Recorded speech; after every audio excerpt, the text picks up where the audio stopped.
Youth sports injuries, it's epidemic, really, in this country. And it's, I guess you could call it an aggressive word to use, epidemic. But if you look at the statistics, 8,000 ER visits a day with youth sports and in youth athletics, and about 2 million injuries per year in youth sports, 500,000 emergency room visits or doctor's visits, and about 300,000 hospitalizations. So it's a huge problem in this country, and really we need to find a solution because sports are for fun. We shouldn't be sending kids to the emergency room and into a hospital at 13 years old for ACL tears and things like that. And I think it's so prominent, and it's been this way for a long time, that as a society, I think we just expect it and we get used to it. And I think that's a tragedy. I just finished up my third season of volleyball. This was my second year of actually being the head coach of JV, and I'll be starting my second year of assistant coach for outdoor track and field with the girls. It's a lot of fun. You get to see the students outside of the classroom doing something that they enjoy. I know as a teacher we like to say that our kids love being in the classroom with us, and that's not the case most of the time. So it's really cool to see them kind of in their element, doing something not only that they enjoy, but that they're really good at and they're proud of, and they want to improve and they want to be there. I think depending on the coach and the player, sometimes they are more focused on the win, and it's going to be more of the parents and the athletic trainers that are probably more focused on safety all of the time. But I definitely think overall, if you want to be a successful program, you want your players healthy and injury-free.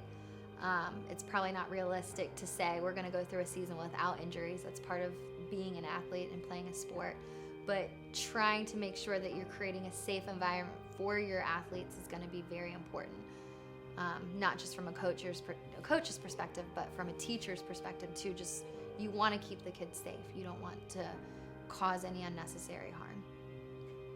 In sudden cardiac arrest, the American Heart Association recommends having the AED on a person within 3 minutes. If you get it within 3 minutes, there's about a 48, I guess 50% success rate with that.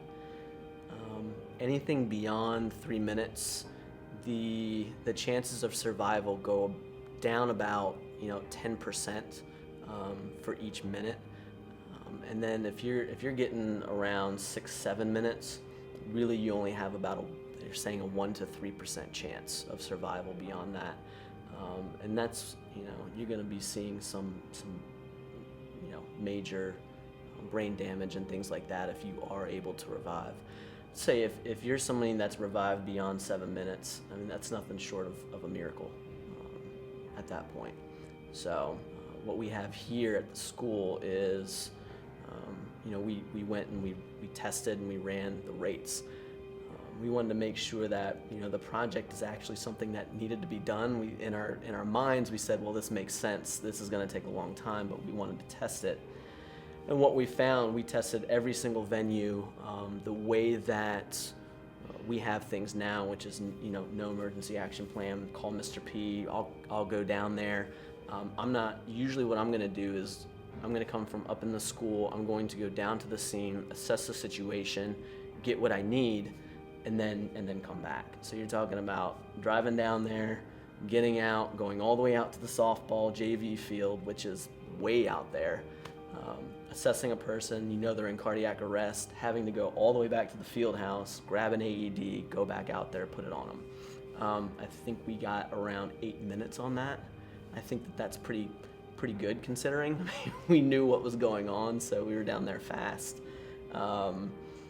And with the recommendations that PACER has, when we ran that same scenario with a first responder, whether it's a coach, a parent, or student athlete, can't forget that if you give kids a chance, they'll do some incredible things. Or student athlete, that it took about 2.5 minutes to run that same scenario. So you're talking about a 1% chance of survival versus a 48, 50% chance of survival, just for doing, a couple simple things.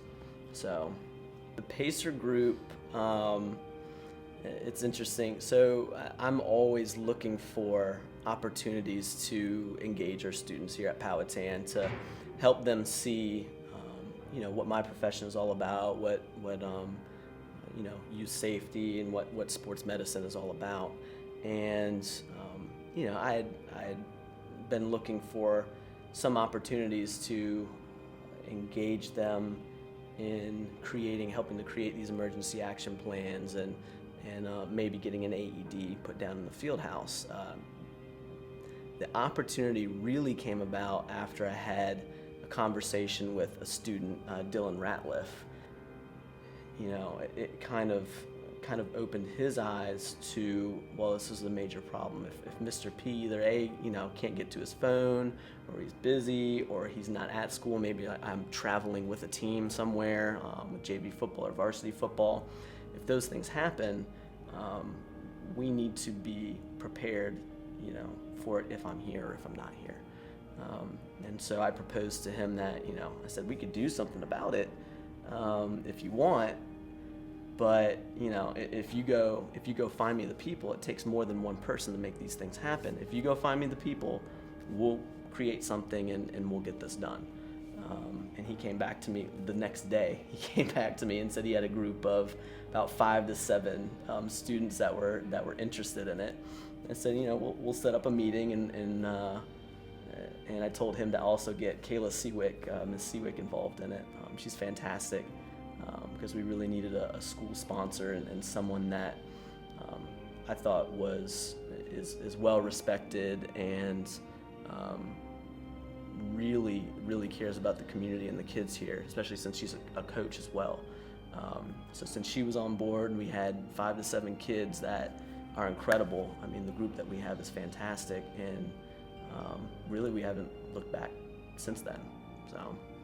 Everyone, students, coaches, I won't even say all athletes, students in general, spectators, people in other communities. I can't even say it's just a Powhatan thing, because when we host games, when we host track meets, football games, softball games, we have people coming from all over. So it's not just here in Powhatan, it is truly impacting the greater Richmond area in terms of safety. And I would hope that other schools see what we are doing here and follow suit, so it can spread even further.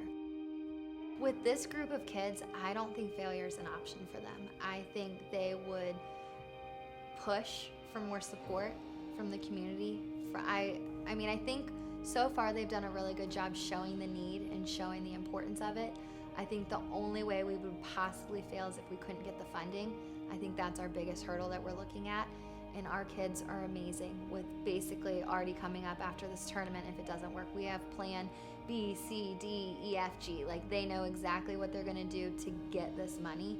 And I just think for them, they see the importance and they're passionate about it, that for them failure is not an option. And I know that's really cliche, but when it comes to something like this, when lives are literally at stake, it's not something that these kids are gonna be okay just walking away from and saying, well, we gave it a good shot. They're going to make it happen. We're excited to announce that thanks to all of your contributions and all of your support, we've been able to reach our $2,500 goal. We're going to be able to have an AED or purchase an AED and put that down in our athletic complex now. So from all of us here at PACER, we just wanted to say thank you.